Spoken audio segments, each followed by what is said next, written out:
Nous allons réaliser maintenant des scripts avec les filtres. Alors pour réaliser des scripts, il faut ouvrir la fenêtre script qui se trouve ici dans fenêtre et script. Alors la fenêtre, vous pouvez, comme on avait vu sur les autres tutoriels, la glisser dans la barre ici. On va peut-être la monter, je vais la monter un petit peu plus haut, je vais la mettre ici, voilà. Donc ici nous avons notre fenêtre script. Dans cette fenêtre script, vous avez ici Photoshop qui vous a mis différents scripts qu'il a enregistrés. Ou sinon vous avez ici cette boîte là de dialogue où vous retrouvez tous les scripts de Photoshop. Moi de mon côté je voudrais réaliser mon script. Pour réaliser des scripts, vous avez ici dessous un menu déroulant où là vous voyez que créer un ensemble et là créer un script. Alors moi ce que je veux faire, je fais souvent des images pour le web, que je les envoie sur le web, donc elles ont une petite résolution. Cette image là a une résolution assez importante, je pense de 240 pixels. Je veux les rendre à 72 pixels et qu'elles aient la même taille, c'est-à-dire qu'elles fassent 500 soit de hauteur, soit de largeur. En plus, peut-être que je vais leur faire un filtre dessus et peut-être aussi une correction de l'objectif, vu que je me sers à peu près toujours du même objectif. Comme ça m'évitera de le faire à chaque photo. Alors donc, pour faire tout ça, eh ben, on va lancer un script. Donc je vais m'ouvrir un nouveau dossier, ensemble 1, que je vais m'appeler mes scripts. OK. Donc là, on voit le dossier mes scripts. Et là-dedans, je vais faire un nouveau script. Alors je vais appuyer sur créer un script. Alors, nom du script, je vais l'appeler image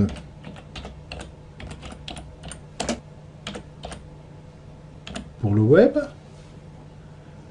Je peux le mettre dans l'ensemble de mes scripts, hein, et je peux faire une touche de fonction si je veux pour accéder plus rapidement et y mettre une couleur. Je vais lui mettre une couleur, je vais lui mettre rouge, comme ça elle va se voir, et je lui fais enregistrer. Donc voilà, à partir de ce moment-là, vous voyez le petit icône rouge là, comme un enregistrement. Il va enregistrer tout ce que je fais. Et tout ce que je vais faire, ça va se mettre dessous cette image pour le web. Alors la première chose que je veux faire, c'est rendre la résolution de l'image à 72 dpi. Image, taille de l'image. Donc là, je pourrais le mettre à 500 parce que je mets les largeurs de 500 pixels, mais je ne le fais pas parce que ici c'est proportionnel. Je vais vous montrer comment on fait là de suite. Et là, par contre, je change la résolution 72. Je lui fais OK. Et vous voyez ici, il m'a pris taille de l'image. Ensuite, je veux les rendre proportionnels. Donc je fais automatisation. Et je fais adapter l'image. Donc de 500 par 500, là je pourrais mettre le nombre de pixels que je souhaite, mais de 500 par 500, c'est parfait. Ne pas agrandir, je ne le coche pas parce que de toute façon il va se mettre respecter dans ses limites. Donc je fais OK et il m'a rajouté dessus adapter l'image. Alors maintenant je vais lui faire un filtre. Donc là vous voyez qu'il travaille déjà dessus, il m'a déjà adapté l'image toute petite. Je vais peut-être l'agrandir un petit peu plus, cette image, avant de faire le filtre. Je vais faire 7RL+, pour l'agrandir. Voilà. Qu'elle revienne à peu près comme elle était tout à l'heure. Et là, je vais lui faire un filtre et je vais lui faire une correction de l'objectif. La fenêtre s'ouvre et il m'a déjà trouvé mon objectif, hein, mon Nikon 1805, c'est celui que j'ai pris la photo. Et vu que je me sers pratiquement, que je n'ai que 3 objectifs, je vais faire une correction pour cet objectif-là. Et ensuite, je ferai des autres corrections si je veux sur le filtre. Je vous montrerai à la suite comment on peut rajouter des corrections pour mettre des autres filtres. Donc celui-là, il est bon. Déformation géométrique, c'est bon. Hein, je n'ai pas trop de problème d'ailleurs avec cet objectif-là. Je vais lui faire OK. Donc là, il m'a rajouté la correction de l'objectif. Et là-dessus, je vais lui faire peut-être un filtre de renforcement, un filtre de renforcement accentuation, et où je vais avoir le rayon, peut-être pas trop lui mettre de rayon non plus. On va le laisser comme ça. Mais là, c'est trop. Vraiment, ça revient trop. On va le mettre comme ça. Allez, OK. Donc là, il m'a rajouté mon filtre accentuation. Alors maintenant que j'ai fait toutes ces opérations, je vais arrêter mon filtre. Donc on l'arrête ici. Au cas où je me serais trompé, que je ne veux plus accentuation, et je peux mettre accentuation à la poubelle et refaire un autre filtre dessus. Alors toutes ces petites icônes à côté, quand je vais lancer pour travailler sur cette image, il va passer par toutes ces étapes-là pour travailler sur l'image. Et comme ça, ça me fait mon script pour cette image, et je pourrais appeler les autres images pour faire les autres scripts, où ça va m'éviter à chaque fois de faire image, taille de l'image. Alors on peut aussi décocher si on veut, hein, si je ne veux pas faire du tout de taille de l'image, je peux décocher, ou si je peux lui demander qu'il s'arrête quand il fait son parcours pour demander ce que je veux faire. Donc là, le premier, on va le laisser faire son travail tout seul. Alors pour ça, je vais revenir en arrière, moi, et je vais revenir tel que j'étais à l'ouverture. C'était le moins, parce que là, il avait déjà appliqué tout ce que je lui avais demandé d'appliquer. Je vais revenir sur mon script qui est ici. Là, image pour le web. Et là, je vais lancer mon script ici. Voilà, là, il a exécuté mon script. Comme on peut voir, l'image est beaucoup plus petite. Si on va dans Image et qu'on fasse taille de l'image, on voit que la largeur, elle est de 500. La résolution, elle est de 72 dpi. C'est tout ce que je lui ai demandé. Il a dû appliquer mon correction de l'objectif et mon accentuation aussi sur cette image. Je vais l'agrandir. Alors, au cas où je ne veux pas, par exemple, l'accentuation, ou que c'est sûr que je vais, des images, je vais avoir des accentuations à faire, et d'autres pas. Donc là, je peux lui demander, qu'il me demande, qu'est-ce que je veux faire. Donc là, je vais retourner en arrière. Je vais venir aussi à ouvrir. Donc là, on refait ce terrain de moins. Voilà, qu'on voit un peu mieux l'image. Je vais revenir sur mon script, image, et là, je vais lancer le script. Et vous voyez là, il me demande si je veux exercer cette accentuation. Alors je peux éventuellement la modifier, si je veux la modifier, ou l'annuler carrément. Là, je vais l'annuler. Alors, une fois que vous avez fait votre filtre, vous pouvez toujours le modifier. Alors, pour le modifier, il suffit de retourner en haut sur le script image pour le web et relancer un enregistrement. Donc là, il va me prendre tout ce que je fais et je peux, par exemple, lui ajouter un filtre, atténuation, et on va lui faire un flou gaussien. Donc là, je vais un peu m'éloigner pour voir un peu ce que je fais. Et en flou gaussien, on va lui mettre un bon flou gaussien dessus. J'ai l'aperçu ici, donc oui, voilà. Et je lui fais OK. Et vous voyez qu'il a radditionné dessous le flou gaussien. Si je lance maintenant l'opération, il va me faire accentuation et le flou gaussien. Alors maintenant, je vais prendre une autre image où j'avais un autre objectif dessus. Donc le flou gaussien, ça, c'était pour vous montrer. L'accentuation, je ne vais pas du tout l'exercer dessus. Et par contre, à la correction d'objectif, je vais lui demander de s'arrêter pour que je change l'objectif qu'il a trouvé. Donc là-dessus, je me remets sur mon image web et je vais lui lancer le script. Voilà, donc il s'arrête sur la correction de l'objectif Et vous voyez, en objectif, il m'a trouvé le 1805 qui était sur l'ancien filtre. Donc je fais une recherche de filtre. Il va rechercher le filtre que j'avais pour cette photo. Et il m'a trouvé le filtre de 40 mm f2.8. Donc j'applique la transformation avec ce filtre-là.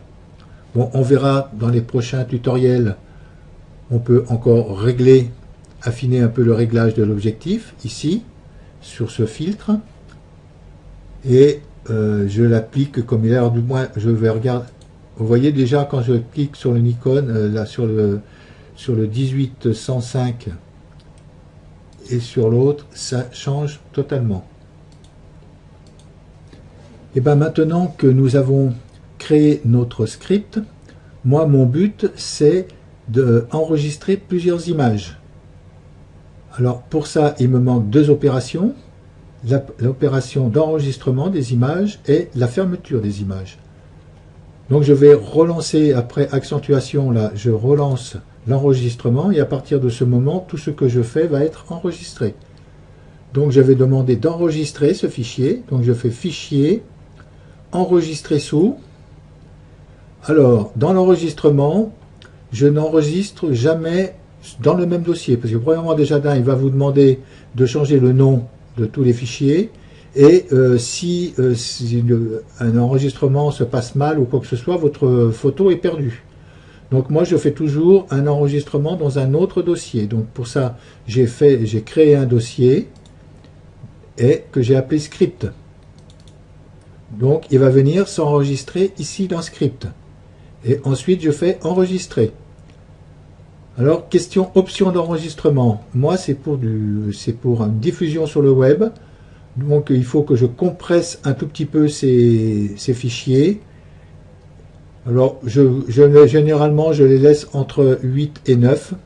Ne pas trop les compresser non plus parce que sinon votre image va être complètement abîmée. 8 et 9 c'est un bon compressage. Et laissez-le en progressif optimisé, ne passez pas en base standard qui n'est pas bon pour l'envoi par web. Laissez progressif optimisé et passage 5 ou 4, c'est comme vous voulez, moi je laisse à 5. Et je lui fais OK. Et là vous voyez qu'il a mis enregistré à la suite d'accentuation. Et ensuite ce qu'il faut que je fasse c'est fermer mon fichier. Donc là je fais fichier et fermer. Et là, il m'a marqué fermer le fichier.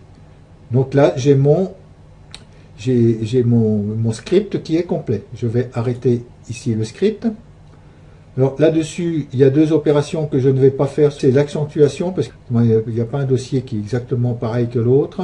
Et la correction de l'objectif, parce que j'ai plusieurs objectifs dans l'appareil. Donc je décoche ces deux opérations. Et ensuite, je retourne dans mon dossier. Alors, je ne prendrai pas cette photo parce que c'est celle qu'on a toujours travaillé avec. Je vais prendre celle-ci. Je fais la touche CTRL enfoncée pour choisir les autres. Et je vais prendre ces 5 photos-là. Alors, on peut le lancer depuis Photoshop ou on peut le lancer depuis Bridge. Là, je suis dans Bridge. Je fais Outils, Photoshop et Traitement par l'eau. Donc, il faut regarder d'avoir mes scripts ici et le script que vous voulez faire, image pour le web. Ensuite, il faut toujours cocher ces deux cases. Supprimer les boîtes de dialogue d'options d'ouverture de fichiers, parce que suivant comme vous avez réglé votre ordinateur, il risque de vous demander avant de d'ouvrir le fichier ou de le fermer, la boîte de dialogue risque de vous demander des précisions. Donc ça, il faut le décocher. Et supprimer les avertissements de profil calorimétrique. Ben moi c'est mon cas parce que j'ai plusieurs profils et donc moi je coche toujours cette boîte de dialogue. Bon, vous pouvez choisir aussi la destination ici. Bon, moi c'est marqué 100 parce que je l'ai choisi déjà dans ici enregistré. Et après vous pouvez sélectionner aussi pour renommer les documents si vous voulez, renommer les documents dans l'extension. Et en cas d'erreur, vous pouvez arrêter en cas d'erreur, ou sinon vous pouvez consigner les erreurs dans un fichier. Moi je marque arrêter en cas d'erreur. Et là-dessus, je fais OK.